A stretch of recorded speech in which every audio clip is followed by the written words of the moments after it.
Hai semuanya, perkenalkan nama saya Alfarel Husri dengan NIM 21112110050 dari jurusan Ilmu Kesehatan Masyarakat, Fakultas Kesehatan Masyarakat, Universitas Andalas.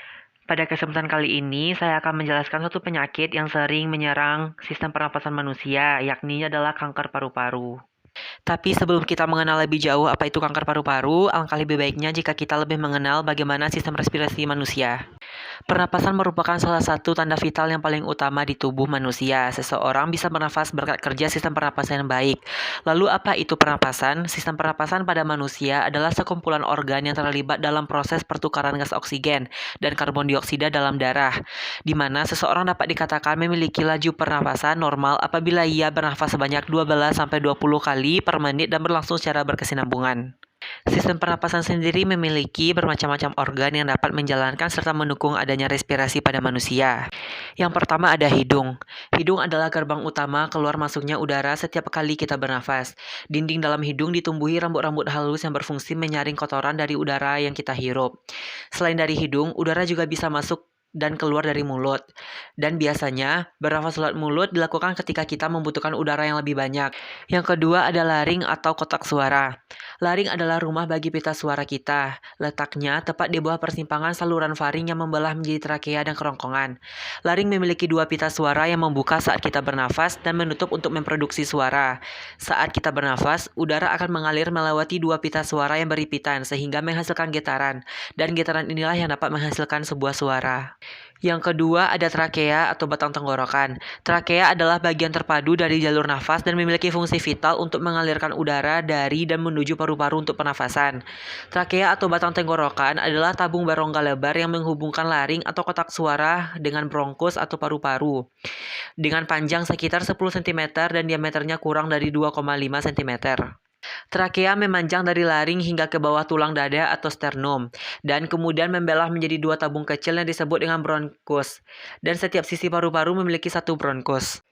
Yang ketiga adalah tulang rusuk. Tulang rusuk adalah tulang yang menopang rongga dada dan melindungi organ dalam dada, seperti jantung dan paru-paru dari benturan atau goncangan. Tulang rusuk akan mengembang dan mengempis mengikuti gerak paru-paru saat mengambil dan mengeluarkan nafas. Selanjutnya adalah paru-paru. Paru-paru adalah sepasang organ yang terletak di dalam tulang rusuk. Masing-masing paru-paru berada di kedua sisi dada.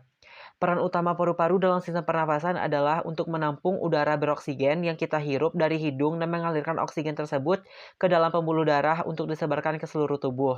Selanjutnya adalah pleura. Paru-paru dilapisi oleh selaput tipis yang disebut dengan pleura. Lapisan pleura bertindak sebagai pelumas yang memungkinkan paru-paru untuk mengembang dan mengempis dengan lancar setiap kali kita bernafas. Lapisan pleura juga memisahkan paru-paru dari dinding dada kita. Selanjutnya adalah bronkiolus. Bronkiolus adalah cabang dari bronkus yang berfungsi untuk menyalurkan udara dari bronkus ke alveoli.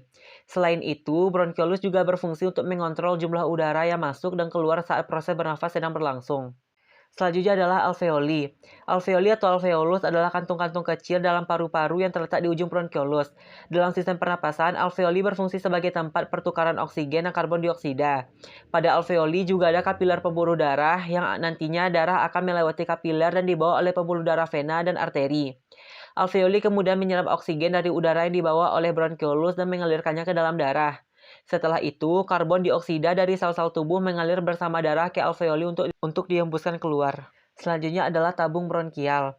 Pada tabung bronkial paru-paru, ada silia berupa rambut-rambut kecil yang bergerak seperti gelombang. Gerakan gelombang silia akan membawa mukus atau dahak ke atas hingga keluar tenggorokan. Silia juga ada di dalam lubang hidung. Fungsi lendir atau dahak di tabung bronkial adalah untuk mencegah debu, kuman, atau benda asing lain agar tidak sampai masuk ke dalam paru-paru.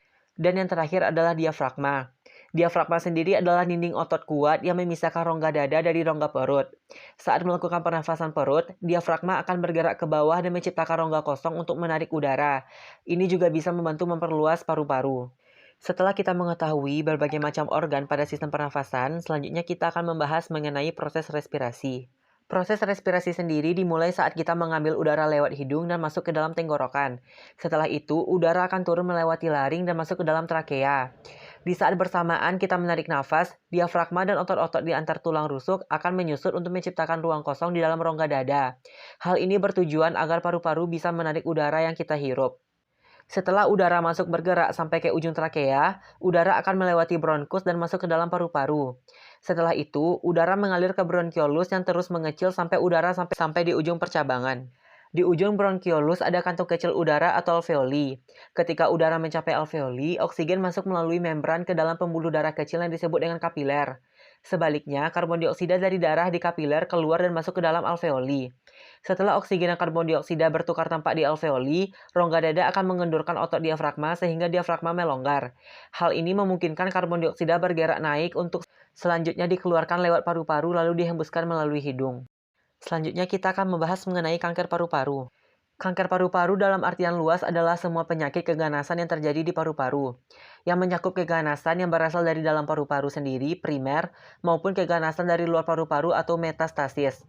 Dalam pengertian klinis, yang dimaksud dengan kanker paru-paru primer adalah tumor ganas yang berasal dari epitel bronkus atau karsinoma bronkus. Sehingga kanker paru-paru adalah kondisi ketika sel ganas atau kanker terbentuk di dalam paru-paru. Kanker ini rentan terjadi pada perokok berat atau perokok aktif. Namun, kanker paru-paru juga bisa terjadi kepada perokok pasif atau orang yang sering terpapar asap rokok. Dari gambar ini dapat kita lihat adanya perbedaan yang signifikan antara kondisi paru-paru yang sehat dengan kondisi paru-paru yang sudah terkena kanker paru-paru. Dari gambar ini kita juga bisa melihat adanya sel kanker paru-paru yang hinggap di dalam paru-paru yang nantinya akan berkembang dan menjalar ke seluruh organ lainnya. Selanjutnya ada gejala kanker paru-paru. Kanker paru-paru melakukan perkembangan secara perlahan, sehingga kanker ini tidak menimbulkan gejala ketika masih di dalam stadium awal. Gejala itu sendiri baru akan muncul ketika tumor sudah cukup besar atau kanker sudah tersebar ke jaringan tubuh lainnya. Dan gejala yang dapat timbul dapat berupa: yang pertama, batuk kronis yang dapat disertai dahak atau darah. Yang kedua, adanya suara serak. Yang ketiga, tubuh terasa lemas. Yang keempat, berat badan turun secara drastis.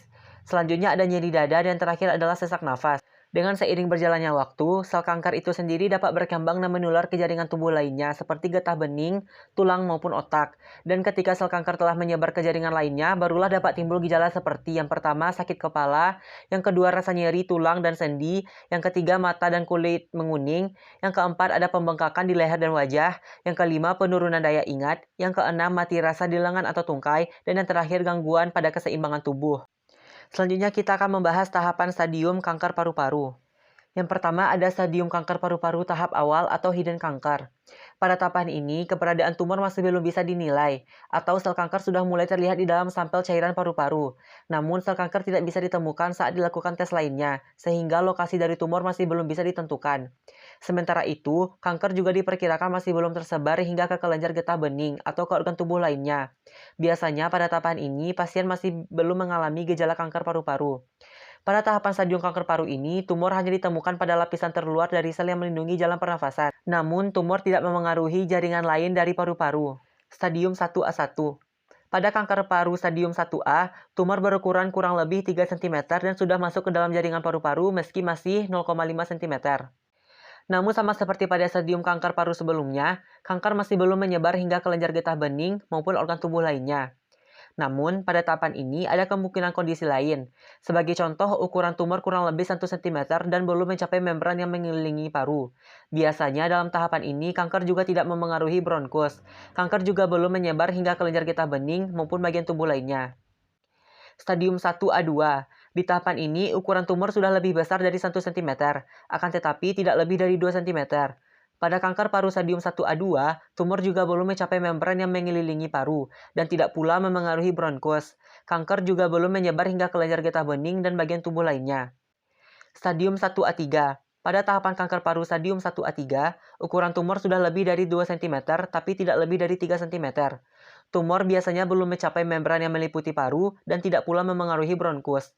Di tahapan ini, kanker belum menyebar hingga kelenjar getah bening dan bagian tubuh lainnya. Selanjutnya, stadium 1B. Pada stadium ini, tumor memiliki satu atau lebih dari kondisi berikut ini, yaitu 1. Ukuran tumor lebih besar dari 3 cm tapi tidak lebih besar dari 4 cm. Yang kedua, tumor sudah mencapai ke bronkus. 3. Tumor sudah mencapai ke membran yang mengelilingi paru meski tidak lebih dari 4 cm. Yang keempat, ukuran tumor sudah menjumbat sebagian dari jalan udara pada paru-paru. Meski begitu, kanker ini belum tersebar ke kelenjar getah bening dan bagian tubuh lainnya. Selanjutnya, stadium 2A. Pada kanker paru stadium 2A, tumor sudah berukuran lebih dari 4 cm dan kurang dari 5 cm. Biasanya tumor sudah menyebar hingga ke bronkus dan membran yang mengelilingi paru. Tumor biasanya juga telah menyumbat sebagian dari jalan udara di paru-paru. Sama halnya dengan tahapan kanker paru-paru sebelumnya, kanker masih belum menyebar hingga ke kelenjar getah bening dan bagian tubuh lainnya. Selanjutnya stadium 2B. Pada tahapan stadium kanker 2B, tumor telah berukuran lebih dari 3 cm tapi kurang dari 5 cm. Tumor ini sudah mencapai bronkus dan membran yang mengelilingi paru. Namun tumor ini telah menyumbat sebagian jalan udara di dalam paru-paru meski tidak lebih dari 5 cm.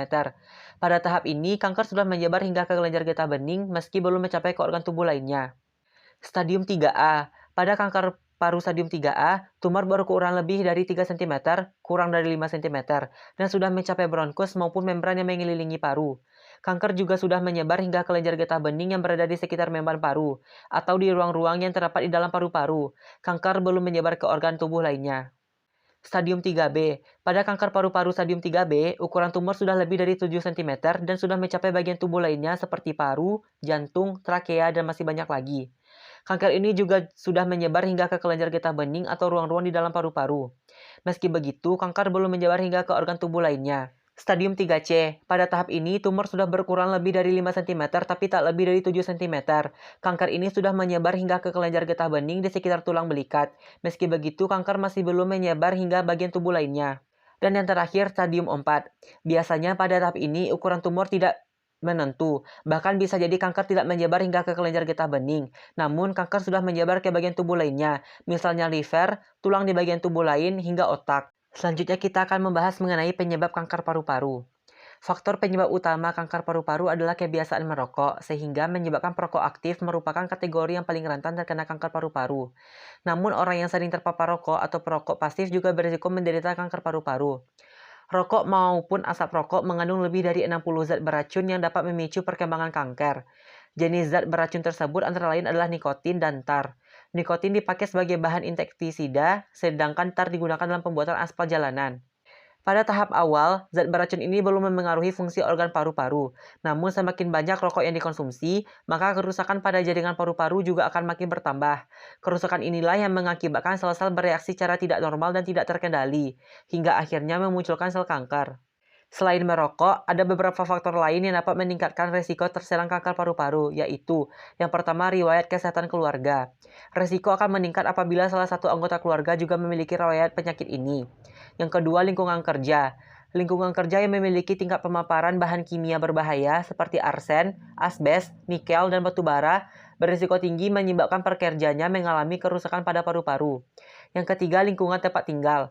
Bebatuan dan tanah dapat mengandung gas beracun alami atau radon. Radon juga bisa ditemukan di bangunan tua, dan jika dihirup dalam frekuensi yang tinggi dapat merusak paru-paru. Yang keempat ada polusi udara. Paparan polusi udara dalam aktivitas sehari-hari, misalnya asap kendaraan di jalan raya atau asap pabrik di lingkungan kerja yang mengandung CO2, akan meningkatkan resiko seseorang terkena kanker paru-paru, dan juga dapat menurunkan tingkat kesehatan paru-paru.